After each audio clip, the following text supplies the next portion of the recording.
ಪ್ರೀತಿ ದೇವಜನರೇ, ನಮ್ಮ ಕರ್ತನಾದ ಯೇಸು ಕ್ರಿಸ್ತನ ಅತ್ಯಧಿಕವಾದ ಕೃಪೆಯು ಸಮಾಧಾನವು ತಮಗೂ ತಮ್ಮ ಕುಟುಂಬದ ಪ್ರೇರೆಲ್ಲರಿಗೆ ಹೆಚ್ಚಾಗುಂಟಾಗಲಿ. ಹೃದಯಂಗಮ ಮಾತೆನ್ನುವ ಈ ಮುಂಜಾನೆ ವಾಕ್ಯದ ಅಂತ ಸರಣಿಯಲ್ಲಿ ಈ ತಿಂಗಳು ನಾವು ಯೇಸು ಕ್ರಿಸ್ತನು ಪವಿತ್ರಾತ್ಮನು ಎಂಬ ಶೀರ್ಷಿಕೆಡೆಯಲ್ಲಿ ದೇವರ ವಾಕ್ಯವನ್ನು ಧ್ಯಾನಿಸುತ್ತಿದ್ದೇವೆ. ನಾವು ಈ ತಿಂಗಳ ಮೊದಲ 10 ದಿವಸ ಯೇಸು ಕ್ರಿಸ್ತನ ಜೀವಿತದ ಪ್ರತಿ ಘಟ್ಟದಲ್ಲಿ ಅಥವಾ ಪ್ರತಿ ಹಂತದಲ್ಲಿ ಪವಿತ್ರಾತ್ಮನ ಕಾರ್ಯಗಳು ಹೇಗಿತ್ತೆಂಬುದನ್ನು ನಾವು ಧ್ಯಾನಿಸಿದ್ದೇವೆ. ನಂತರದ 10 ದಿವಸಗಳಲ್ಲಿ ಯೇಸು ಕ್ರಿಸ್ತನು ಪವಿತ್ರಾತ್ಮನ ಅಗತ್ಯತೆ ನಮಗೆ ಹೇಗಿದೆ ಎಂಬುದನ್ನು ಏನೆಲ್ಲ ವಾಕ್ಯಗಳಲ್ಲಿ ಹೇಳಿದ್ದಾನೆ ಎಂಬುವಂಥ ಸಂಗತಿಗಳನ್ನ, ಕೆಲವು ವಾಕ್ಯಗಳನ್ನ ನಾವು 10 ದಿವಸಕ್ಕೆ ಧ್ಯಾನಿಸಿದ್ದೇವೆ. ಇಂದಿನಿಂದ 9 ದಿವಸಕ್ಕೆ ಪವಿತ್ರಾತ್ಮನ 9 ವರಗಳು, ಆ ಪ್ರತಿ ವರ ಯೇಸು ಕ್ರಿಸ್ತನಲ್ಲಿ ಹೇಗೆ ಕ್ರಿಯೆ ಮಾಡ್ತೆಂಬುವಂಥ ಸಂಕ್ಷಿಪ್ತ ವಿವರವನ್ನು ಕೇಳುವುದಕ್ಕಾಗಿ ನಾವು ಪ್ರಯಾಸ ಪಡೋಣ. ಇದನ್ನು ನಾವು ಧ್ಯಾನಿಸುವಂಥ ದೇವರ ವಾಕ್ಯದ ಭಾಗ 1 ಕೊರಿಂಥ 12ನೇ ಅಧ್ಯಾಯ 8ನೇ ವಚನದ ಮೊದಲನೇ ಭಾಗ. 1 ಕೊರಿಂಥ 12ನೇ ಅಧ್ಯಾಯ 8ನೇ ವಚನದ ಮೊದಲ ಸಾಲು, ಮೊದಲನೇ ಭಾಗ.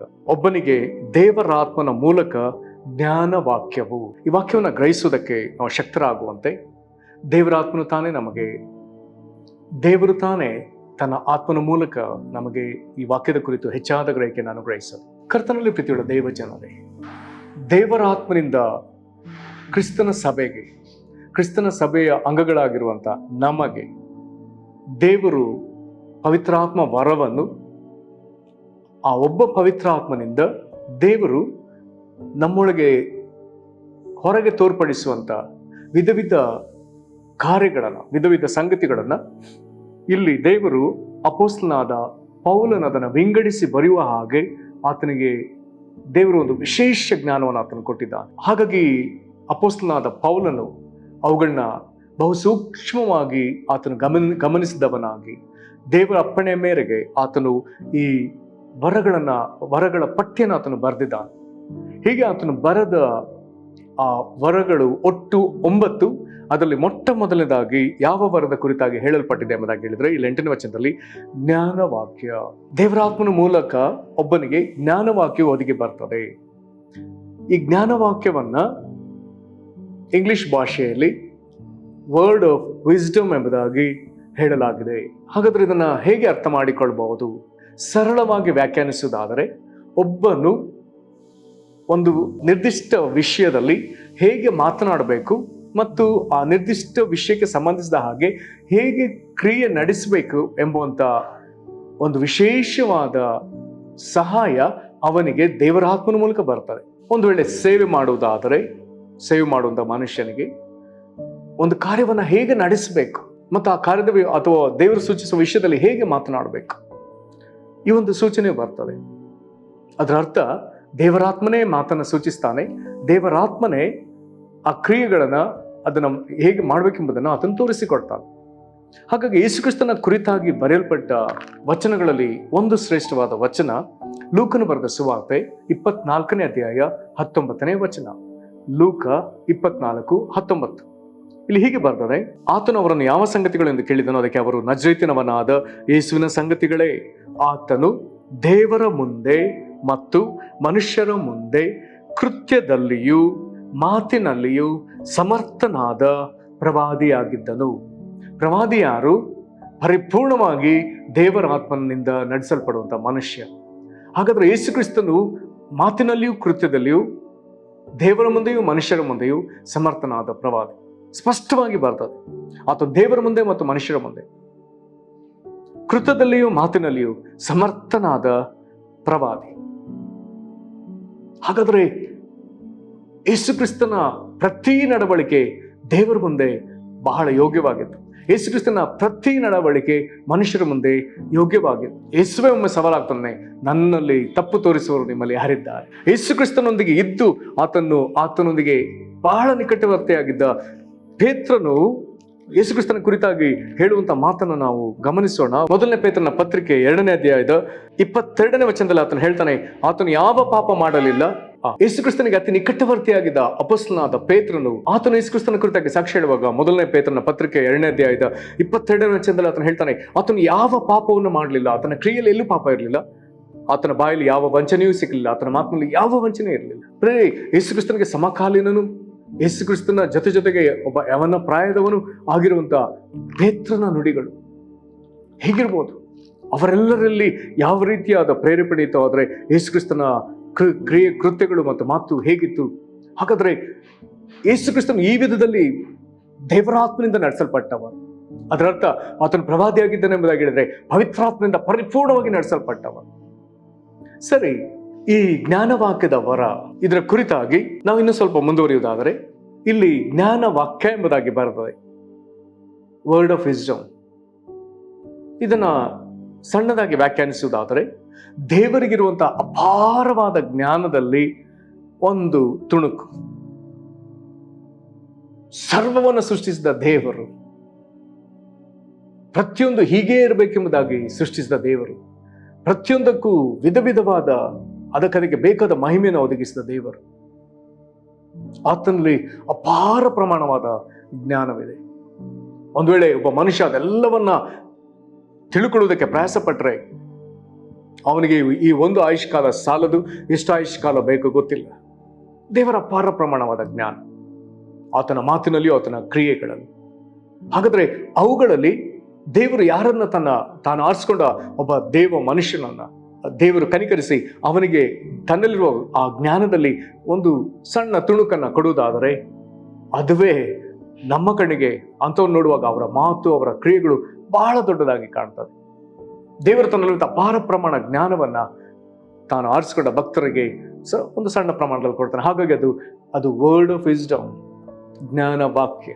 ಇಲ್ಲಿ ಒಂದು ವೇಳೆ ಹಳೆ ಒಡಂಬಡಿಕೆಯ ಭಾಗವನ್ನು ನೋಡುವುದಾದರೆ ಒಂದು ವೇಳೆ ಮೊಟ್ಟ ಮೊದಲು ಒಂದು ದೊಡ್ಡ ನಾವೆಯನ್ನು ಕಟ್ಟಿದ ಒಬ್ಬ ಮನುಷ್ಯ ಯಾರು? ನೋಹ.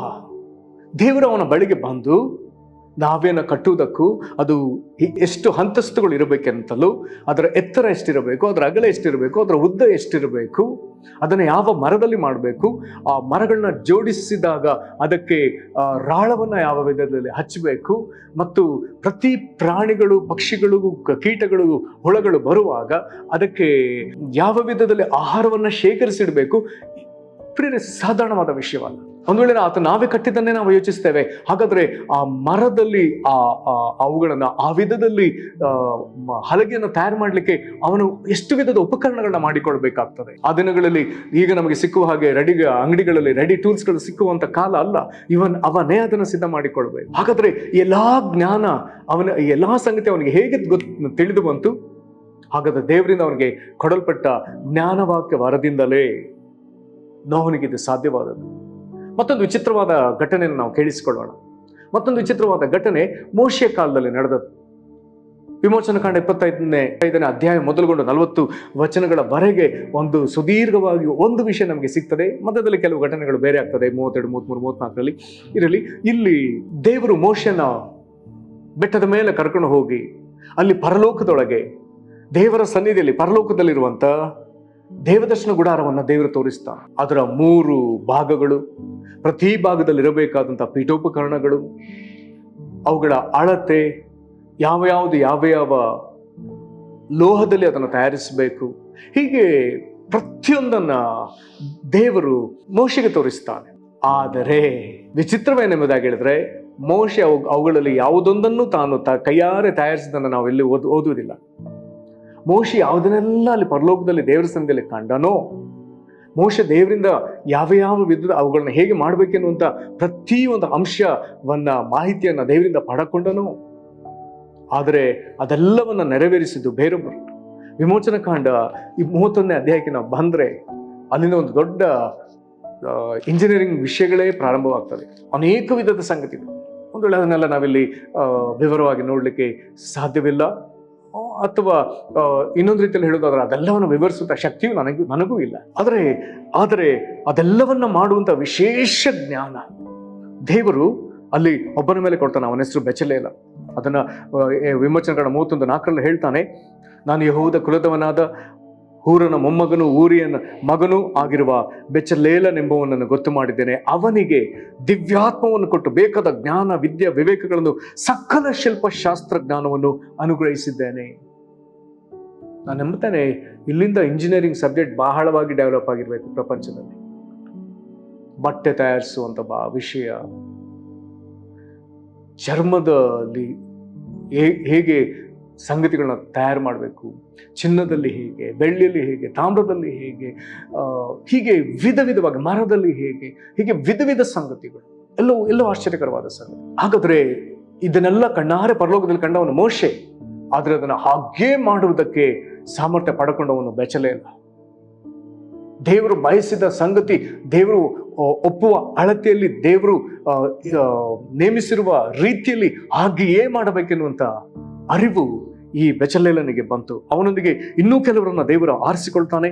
ಅವರ ಮೇಲೂ ದೇವರು ಈ ಜ್ಞಾನವನ್ನ ಉಂಟು ಮಾಡಿದ್ದೇನೆ ಎಂಬುದಾಗಿ ಹೇಳ್ತಾನೆ. ಹಾಗಾದ್ರೆ ಈ ಒಂದು ಜ್ಞಾನವನ್ನ, ವಿಸ್ಡಮನ್ನ ದೇವರು ಅವ್ರ ಮೇಲೆ ಸುರಿಸಿದ.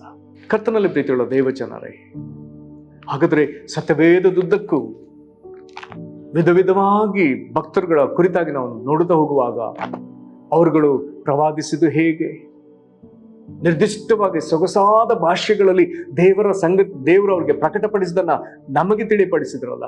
ಸತ್ಯವೇದದಲ್ಲಿ ಪ್ರವಾದಿಗಳ ಬರವಣಿಗೆಗಳು ಬಹಳ ಸೊಗಸು. ಓದುವಾಗ ಅನಿಸ್ತದೆ, ಇಂಥ ಜ್ಞಾನ, ಇಂಥ ಪದಗಳು ಅವ್ರಿಗೆ ಎಲ್ಲಿಂದ ಬಂತು?